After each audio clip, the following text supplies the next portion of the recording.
Olá e bem-vindos. Olha, o material que a gente tem em mãos hoje é especial. E, vou ser honesta, é bem denso.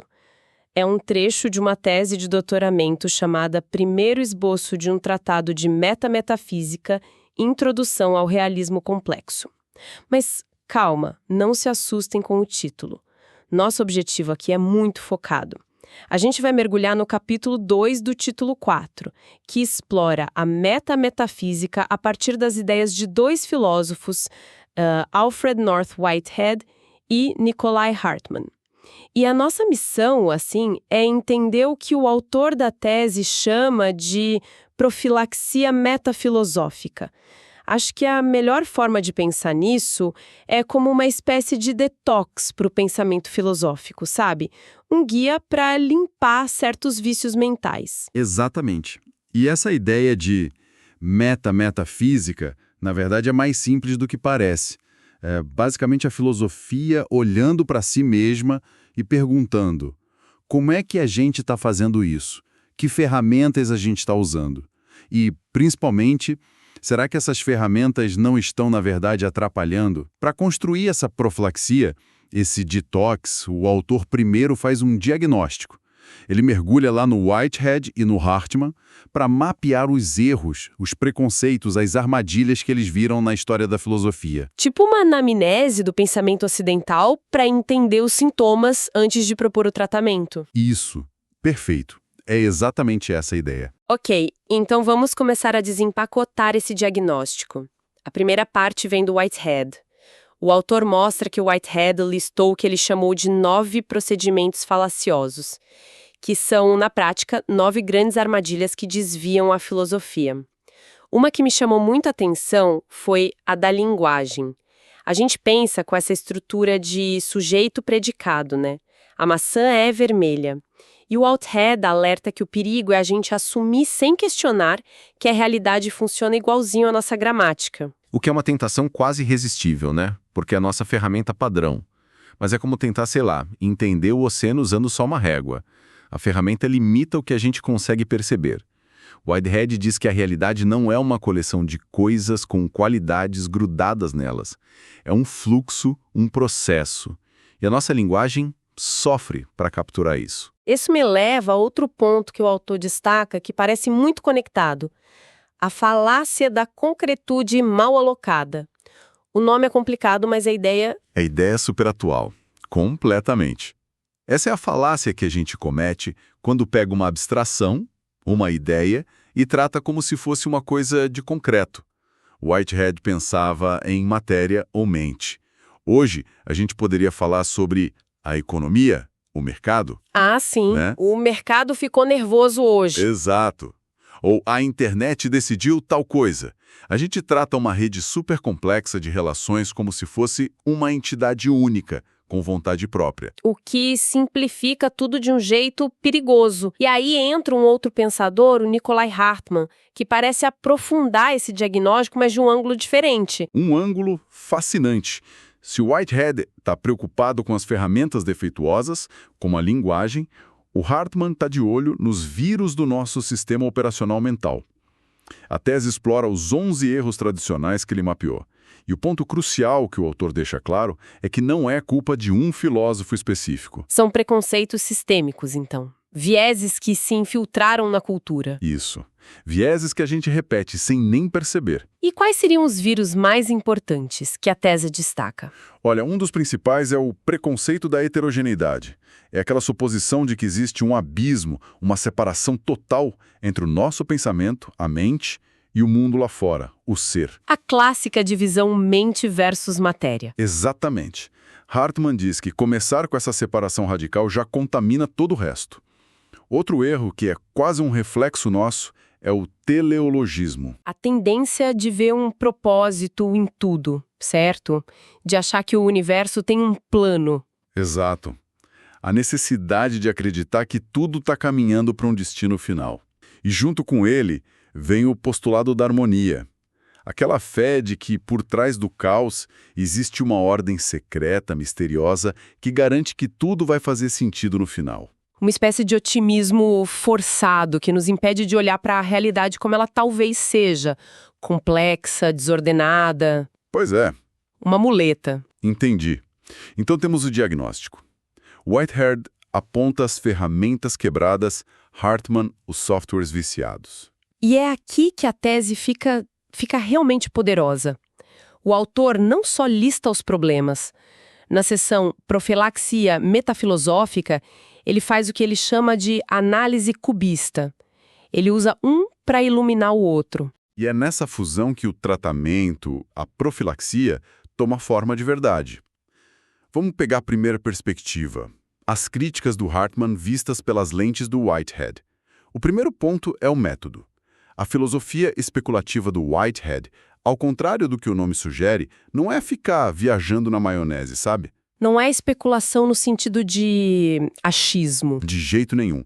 É um método rigoroso que exige que as ideias sejam lógicas, coerentes e, o mais importante, aplicáveis à nossa experiência do mundo. Isso se conecta perfeitamente com o realismo crítico de Hartman. Os dois defendem que a especulação é vital, mas ela tem que começar com os pés no chão. Começa com a análise dos fenômenos, com o que o autor chama de assemblagem de dados do mundo. A especulação vem depois do trabalho duro de observação. Menciona dois conceitos de nome complicado, a estética ontológica e a aluiose proposicional. Mas a ideia por trás é a chave. Em termos simples, são tentativas de criar uma linguagem que descreva processos, relações, transformações. Em vez de só coisas paradas. Pensa em descrever uma dança. A linguagem normal diria: a bailarina é graciosa. Estático. As ferramentas de Hartman buscam uma forma de descrever o movimento. O girar, o saltar, a fluidez. É uma linguagem de verbos, de processos. Ah, agora entendi. É uma linguagem mais fiel à natureza dinâmica da realidade que o Whitehead descreve. E o terceiro ponto dessa síntese? A luta contra o reducionismo. Esse é fundamental. A crítica do Whitehead à ideia de que a mente humana é a chave para tudo encontra um aliado poderoso na rejeição de Hartman a todos os ismos. Biologismo, psicologismo, cientificismo, exato. E a questão hoje é crucial. Não se trata de ser anti-ciência, muito pelo contrário. Trata-se de impedir que uma única área, seja a neurociência ou a física, acredite que pode explicar toda a realidade, achatando a complexidade. É como o especialista em motores querendo explicar um romance falando só da química da tinta no papel. Ele está certo sobre a tinta, mas está perdendo todo o resto. Entendi. A profilaxia, então, ensina a gente a respeitar os diferentes níveis da realidade. Ok. Agora vamos virar a moeda, como o autor faz. Como a filosofia do Whitehead fica mais robusta quando a gente ilumina ela com as ferramentas críticas do Hartman. A sinergia é igualmente forte. Primeiro ponto. Irredutibilidade. A filosofia do organismo do Whitehead, que vê a realidade como um conjunto de entidades interligadas, mas distintas, ganha uma base mais sólida com as críticas do Hartman.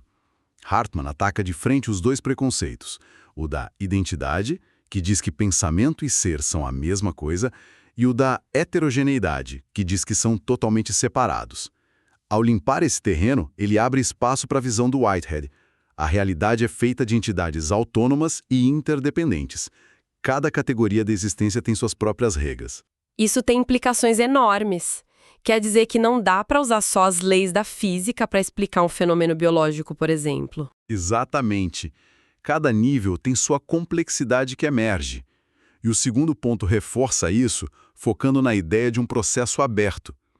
A visão do Whitehead é de um universo criativo, em constante devir, que não tem um roteiro final, ele está sempre se tornando algo novo.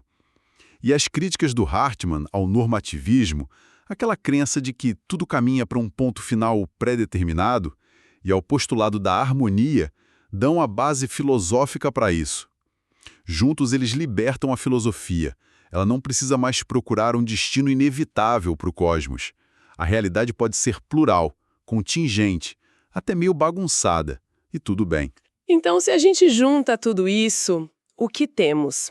Qual é o resultado prático desse detox filosófico?